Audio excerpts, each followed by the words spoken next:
Today we are taking a quick look at this new 2027 Ferrari 849 Testarossa plug-in hybrid. This 849 Testarossa is a plug-in hybrid which is going to be replacing the Ferrari SF90 Stradale. This is powered by a 4-liter twin-turbocharged V8 engine that is paired with 3 electric motors. That is also equipped with a 6.5 kilowatt-hour battery, which help this in producing up to 1036 horsepower to 1050 horsepower.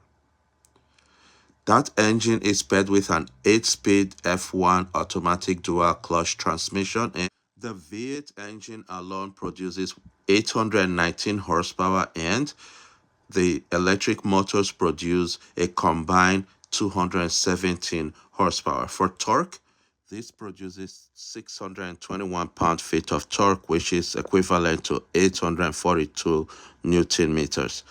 This can do 0 to 60 in about 2.3 seconds and a top track speed of 205 miles per hour. And for the price, this is going to cost from 540,000 to 550,000 for the base trim level.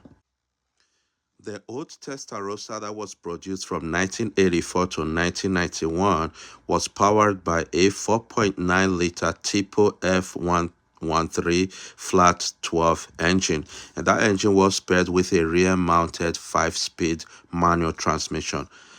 The 4.9-liter engine produced 390 horsepower and 361 pound-feet of torque, and for the old Testarossa, they can do 0 to 60 in about 5.2 seconds and has a top track speed of 180 miles per hour.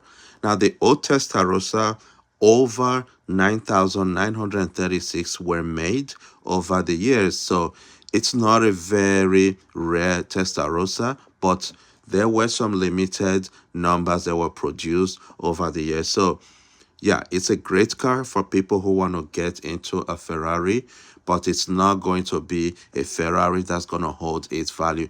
Please, if you find this information helpful and you want more videos like this, please subscribe, like, and share. Thank you.